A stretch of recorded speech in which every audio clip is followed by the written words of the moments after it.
मातरम radio Hindustan. आज ये रजनी लेकर आई है आपके लिए अहोई अष्टमी व्रत का महत्व और व्रत कथा। हिंदू धर्म में संतान की मंगल कामना, सुख समृद्धि, वैभव और तरक्की के लिए महिलाएं साल भर में कई उपवास व्रत रखती हैं।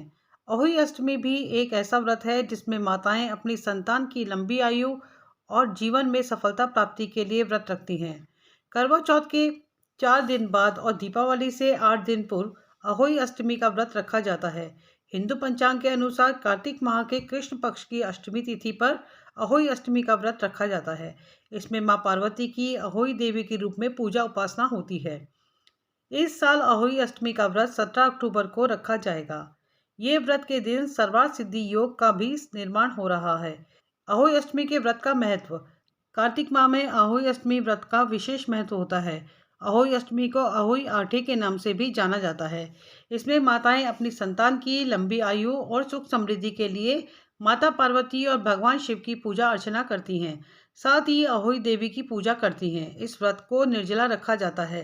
पूजा के बाद तारों को देखकर और चंद्रमा को अर्घ देने के बाद इस व्रत को खोला जाता है। महिलाएं इस दिन अपनी संतान की दीर्घायु और सुखी जीवन के लिए उपवास करती हैं। उनके रोग शोक दूर होते हैं और उनको सुख संपत्ति की प्राप्ति होती है। उसमें सद्बुद्धि का विकास होता है और उनमें सभी प्रकार के सद्गुण आते हैं। इस व्रत को करने वाली स्त्रियों की संतानें जीवन के प्रत्येक क्षेत्र में सफलता प्राप्त करती हैं। इस दिन अहोई देवी की तस्वीर के साथ सेई और सेई के बच्चों के चित्र की पूजा करने का भी विधान है। अहोई आटे की व्रत कथा। एक साहूकार था जिसके 7 बेटे थे, 7 बहुएं थी और एक बेटी थी। दीपावली से पहले कार्तिक अष्टमी के दिन सातों बहुएं अपनी इकलौती ननद के साथ जंगल में मिट्टी लेने के लिए गई। जहां से वे मिट्टी खोद रही थी वहां पर स्याऊ सेहे की मां थी। मिट्टी खोदते समय ननद के हाथ से सेई का बच्चा मर गया। तब स्याऊ माता बोली, तूने मेरे बच्चे को मारा है, इसलिए मैं तेरी कोख को बांध दूंगी। तब ननद ने अपनी सातों भाभियों से कहा कि मेरे बदले तुम में से कोई अपनी कोख बंधा लो। 6 भाभियों ने तो अपनी कोख बंधाने से इनकार कर दिया, लेकिन सबसे छोटी 7वीं भाभी सोचने लगी कि यह तो मेरी इकलौती ननद है और अगर इसकी कोख बंध जाएगी तो इसका वैवाहिक जीवन कैसे कटेगा। लेकिन अगर मैं अपनी कोख बंधा लूंगी तो कोई परेशानी नहीं है, क्योंकि मेरी जो 6 जेठानी हैं उनकी संतानें होने से वंश तो चलता रहेगा। ऐसा सोचकर उस सबसे छोटी भाभी ने ननद के बदले में अपनी कोख बंधवा ली। अब तो उस छोटी बहू के जो भी बच्चा होता वह पैदा होने के 7वें दिन ही मर जाता। इससे दुखी होकर उसने एक पंडित को बुलाया और उससे पूछा कि क्या इस समस्या का कोई समाधान है। तब पंडित ने बताया कि काली गाय स्याहू माता की भयाली है, इसलिए तुम काली गाय की सेवा करो। तुम्हारी सेवा से प्रसन्न होकर जब काली गाय तुमसे वरदान मांगने को कहे तो तुम कहना कि हे गाय माता, तुम अपनी भयाली से कहकर मेरी कोख खुलवा दो। फिर जब तुम्हारी कोख खुल जाएगी तो तुम्हारा बच्चा जिएगा।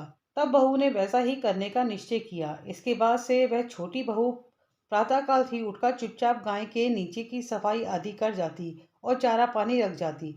जब कई दिनों तक ऐसा ही चलता रहा तो एक दिन गाय ने सोचा कि आजकल कौन मेरी सेवा कर रहा है, सो अब देखूंगी। ऐसा सोचकर अगले दिन गाय सुबह खूब तड़के उठ गई और देखती है कि वह छोटी बहू उसकी सेवा कर रही है। गाय माता ने प्रसन्न होकर कहा कि बता, तुझे किस चीज की इच्छा है। तब उसने कहा कि स्याऊ माता तुम्हारी भयाली है और उसने मेरी कोख बांध रखी है, तुम उससे कहकर मेरी कोख खुलवा दो। गाय माता ने कहा, अच्छा ऐसा ही होगा। अब तो गाय माता उस छोटी बहू को साथ लेकर अपनी भयाली से मिलने के लिए चली, जो कि 7 समुद्र पार रहती थी। रास्ते में कड़ी धूप पड़ रही थी, सो वे दोनों एक पेड़ के नीचे बैठ गई। उस पेड़ पर गरुड़ पक्षी का बच्चा बैठा था। थोड़ी देर में वहां एक सांप आया और उस बच्चे को डसने लगा। तब उस छोटी बहू ने सांप को मारकर मिट्टी के नीचे दबा दिया और बच्चों को बचा लिया। थोड़ी देर में उस बच्चे की माता गरुड़ आई तो वहां पर खून पड़ा हुआ देखकर उस छोटी बहू को चोंच मारने लगी।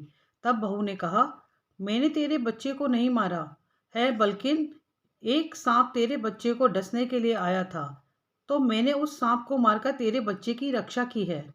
तब उस माता गरुड़ ने कहा, बोल तू क्या मांगती है। बहू बोली, 7 समुद्र पार स्याहू माता रहती है, तुम हमें उसके पास पहुंचा दो।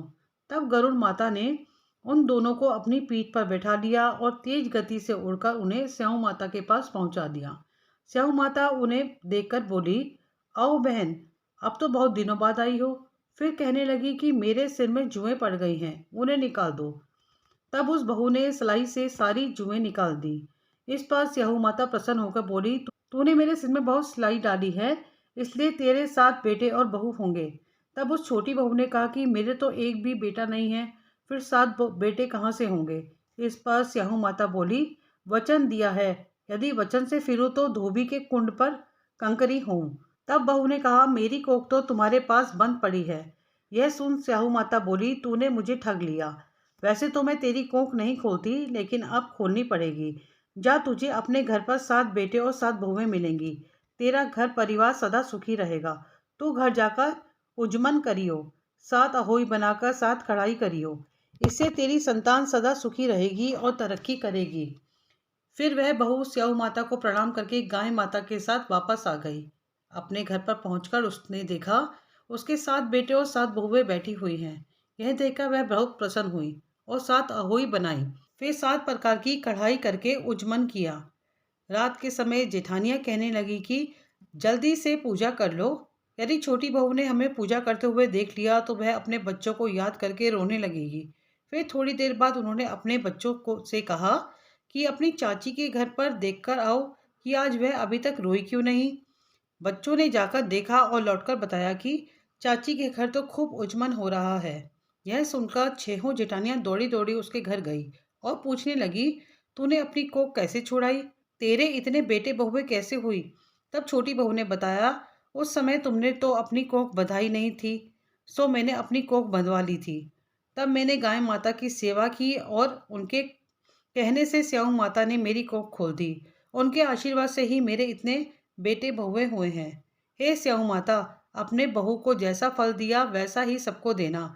जिस प्रकार बहू की कोख खोली उसी प्रकार से हमारी भी खोलना।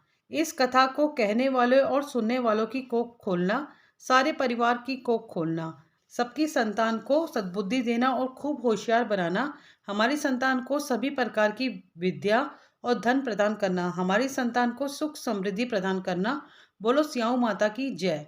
माता और उसके भक्तों की जय। बने रहे हमारे साथ रेडियो हिंदुस्तान पर। सबको सिखाएं पेड़ लगाएं, सबको सिखाएं जल बचाएं।